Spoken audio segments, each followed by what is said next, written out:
Adam eli nahile hareket ediyaka. Bizim bilişimize göre dine aylanma durup bilen o. Yani belli var derecelerin arasında gidip geliyor. Ondan sonra eğer de şol adamın elinin işleyiş sistemasını robotlaştırsak nahile kolya. Yani 360 derece aylanıp duran bir maşina bolmaya 180 derecelerin arasında gidip gelmeli olya, 90 dereceler olmalı olya. Bizim robot teknikada şunun için ayratin bir motorumuz var. Onun adına da servo motor değil ya. Dine belirlenen gradusların arasında gidip geliyor yani 180 olur, yani 0 olur, 170, 10, 250, 250 çelli ya 360 çelli gidip bilen ok. Dine 180 ile 0'ın arasında gidip geliyor. Ondan sonra bugün kitapımız, okuçularımız, hormatlı adamlar servo motorun üstüne olar. Yani servo motorun nähili işleyişini, nädip kodlanışını ve nämelerde ulanılanı düşündürürüz. Onunla başlayalım.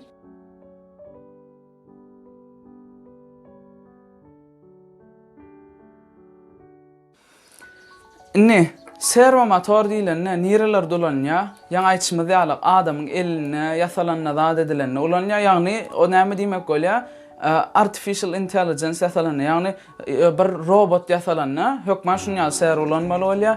Ýa-da has ulu proýektler, has ulu öwrümli proýektler hakynda aýdamyzda fabrikalarda klapanlar bolýar, suwlar geçirip aýyrýanlar, şolaň agzaryna goýulýanlar hem bolýar, has ulular, ulu edip ýasalýarlar, ýagny şeýle açylyp ýapylar ýaly goýulýar.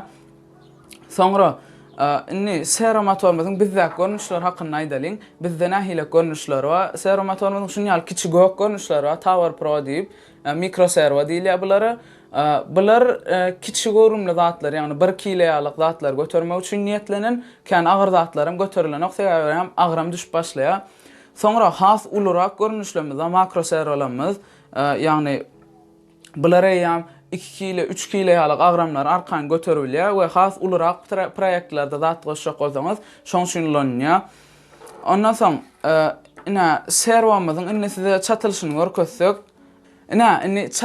çatylşyny öwretmäne gelipdik. Çatylşyny öwrenmek üçin başda şu taýda 3 tane kabel çykýar, şolaň näme diýenini öwrenmeli bolýar. Kabellerimiz näme diýär? Meselem şu taýda goňur kabelimiz, goňur kabel hemme ýerde bilişimize ýalyk nähile bolýar, minus nämäni aňladýar, ýagny minus diýmek. Soňra ortadan gelen gyzyl kabelimiz, gyzyl kabelimiz näme diýär? Gyzyl kabelimiz VCC, ýagny plus 5 diýmek aňladýar we iň soňunda näme renk, ýagny aranjy renkde bir kabelimiz gelýär. Ol näme diýär? Ole ýam size kodlajak piniňizi eltip berýär. Ýagny meselem 5-nji pinim ýa 10-njy pinim haýsyna kodlasyňyz gelse kodlar ýalyk.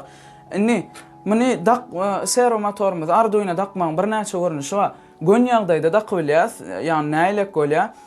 Şeýle ucuna kabeller çykarmaly bolýar. Iki tane female male, ýagny iki tarapam uçlu kabellerimizi ýa-da ondan has ýeňil bir sensor shieldimiz bar. O nähil ulanmalygyny aýdalym şu wagt gön düşündirelim size. Sensor shield şuňalyk görnüşde bir näme?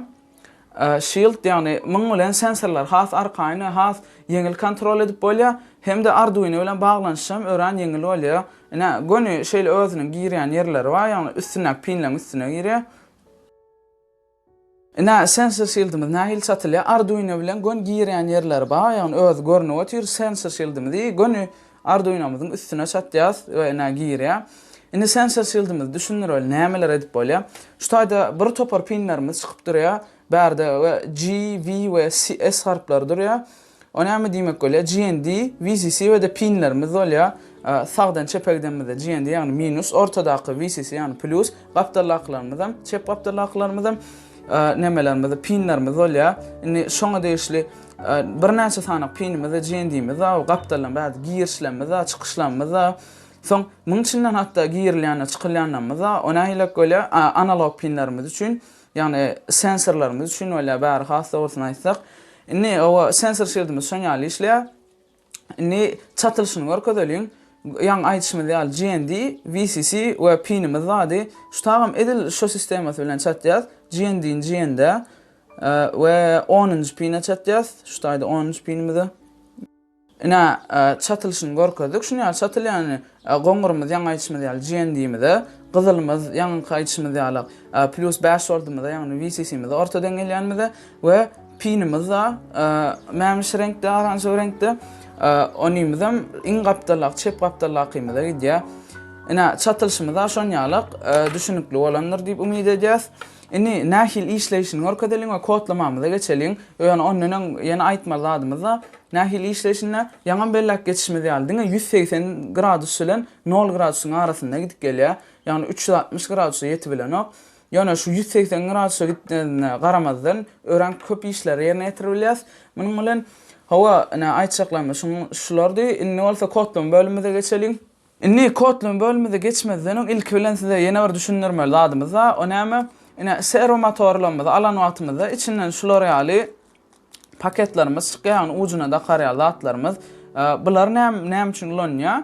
Ýani edilne ýöne özüni pırlasa hiç da kömek bolmaýar. Şoň üçin şunu ýaly gapaklaryny dakýas we şun kömek bilen pırlamany bize kömek edýär.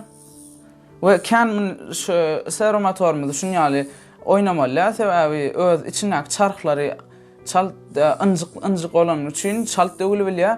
Şoň üçin kan oýnamany diňe işletjek wagtymyzy işletmeli. Indi bolsa hawa kodlama bölümine geçeliň. Ondan birinji kabelimiz daqalyň. Ina görüşimiz ýalyk sensor şildimizde de kod gelýär. Ina indi bolsa kodlama bölümine geçeliň.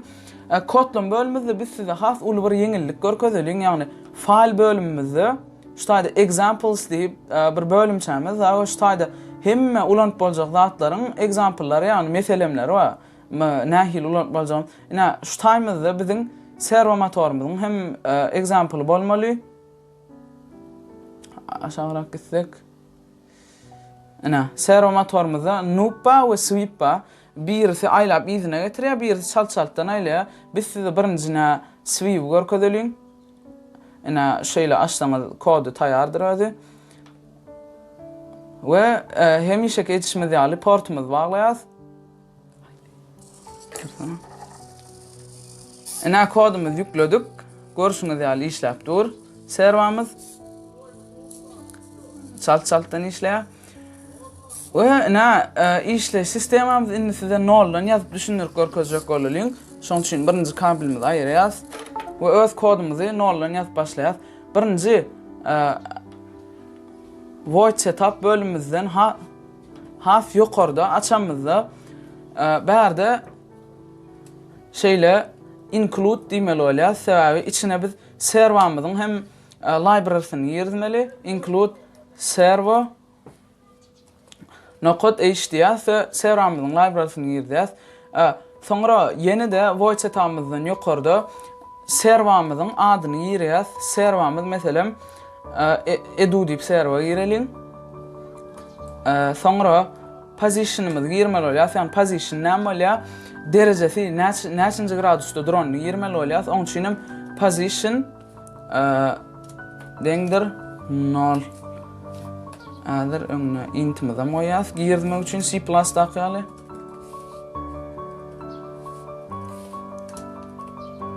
We inni void setup bölüminde gelip başlap bilýär. Inni bärde näme etmeli bolýar? Biz serwamyzy näçinji pine berýänimizi düşündirmeli. Ýagny edu attach biz şu an 10 pinimizi berdik de. Inni ýagny setup bölümimiz şundan ibaret. Diňe bizde sebäbi motorumyz ýok ýa başga bir ledimiz ýok. Diňeje haýsy pine girdenmedi kompýuterimiziň aňyna belläs. O da Arduino'myza aýdýan näçinji pin bilen işleşmeligini. Soňra void loop bölümünden ina bärde EMC öňünden C++ bilýänler üçin has ýeňil bolar. Sebäbi for ulanmaly bolýar we ýazyp başlaýas. For meselem positionymyz 0 bolan ýagdaýynda diýäs. Position 0. Position 180'nin kiçi ýa-da deň bolýança, ýani position 180'e deň bolýança üstüne bir-birden goşup gidýär, ýani näýlek bolýar? Position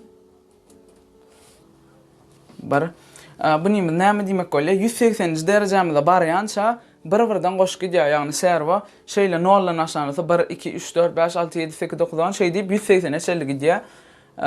We soňra Näme diýip ýazýas? My servo right position ýaz, ýani serwamyzyň positiony ýaz ýa. Ýöne barda my servoda edu bolan üçin edu right position we delay girýär, ýani näçe wagt garaşmaly hakyna delay aralamydan 15 millisekund bolýar. Inni birinji bölümimiz taýar, ýani 180 eçelli gidýär, emma inni 180-in izine de gaýtarmak üçin edil ýanky eden zadymyzyň tersini ýazmaly bolýar. Ona hilek bolýar. Ina görkezeliň. Şu taýdan for açyp başlaýar. Ýene täzesini for. Egerde positionymyz deňdir 180 bolan ýagdaýynda position nola barýança minus edip ayırmaly, ýani nola barýança inni ýankyň tersi boluşýarlyk 180'e barýançara goşup gidýän bolsyn 180'in izine gaýdanda da aýryp gidýär, ýani 180, 179, 178 şeýle 150 soň nola çelli barýar. We muňa da edil ýanky ýazışymyz ýalyk. Şu taýda akymyzy kopýalap alsagam bolýar. Ctrl C bilen. We kodumuz şundan ibaret bolýar. Kiçik kod 180'e baryp izine gaýtmak üçin inni birinji barlaýas.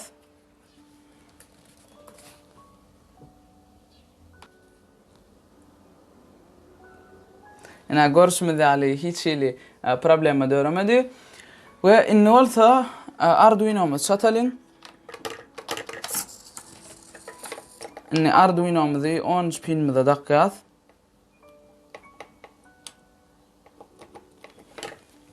We kodumuzy yüklemezden öň portumuzy görýäs, çatylgy we kodumuzy ýükleýäs. Ana edil görüşmedi ýaly ýanky 180'e barýar we izine gaýdýar. 180'e barýar we izine gaýdýar.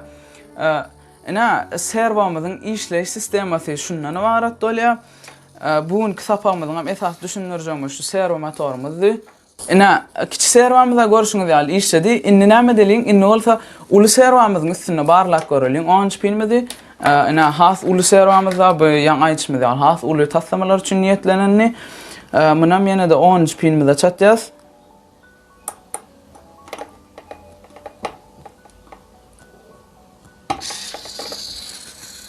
Ina görüşmiz ýaly bu serwamyzdan işleýär, ýöne ýanky diýişmez ýaly. Şu içinden çykýan zatlar daqsaqsa işleýän has bu görünür. Häzir içinden islenip bir alýas. We näme geýdirýäs. Görüşiňiz ýaly serwamyz edil ýanky kiçik serwamyzyň işleýişi ýaly 180'e barýar we izine gaýdýar. Ina size görkezişimiz ýaly ýaňy nähili işleýäni görkezik. Inni bolsa kiçijek taslama ýasak göreliň. Serwo motorumyz ýerde ulanyp bolýar hakyna. Onun üçin näme diýäs? Biz 3D printerda şunýaly bir model çykardyk. Bu näme modeli? Gapylarymyzyň gulpy we bilişiňiz ýaly käbir atellerde şoň sistemasyny çykarjak bolduk. Ina şunýaly şarhlarymyz, zadymyz, hemme zadymyz bar. Indi bolsa şonu işledip göreliň, işlermi-ka we nähili işleýär. Ina öňkü duran gapamyzyň deregine birinji serwo motorumyzy şu duran boltlarymyza girizmeli. Yani yerine oturtmaly bolýar. Ina görüşiňiz ýaly yerine oturýar. We onuň üstünden hem diýişimiz ýaly çykaran gapamyzy geýdirýäs. Yani şarhymyz aýlanar ýaly. Ana onam geýdirdik. We inni bolsa nähil işleýänini göreliň. Edil ýanky kod bilen kodumuzy ýitkezemdik. Ýanky kod bilen nähil işleýänini göreliň. Onuň üçin kabelimiz dakýas. We reset butonuny da basýas.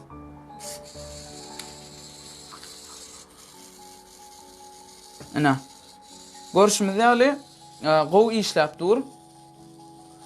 180 derece gidýär, gelýär.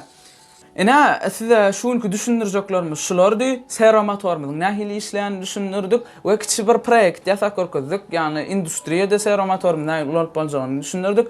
Ina size aýtjaklarymyz şulardy we nesip bolsa innik sagatlarymyzda ýaňa belläp geçimiz ýaly. Bluetooth sensorumyz, Wi-Fi sensorumyz bolan ýene de öýümizde nähili akylly edip bolar we nähili goşma zatlar goşup boljagyny görürs. Bugün sapamızdan dinläniniz üçin köp sag bolsun aýdýas. Nesip bolsa öňümüzdäki videolarymyz öňkülerden hasam gyzykly, hasam gowy, joşgunly geler we täze gepleşikler, täze gyzykly videolar, täze sapaklar we täze taslamalar hem size garaşa.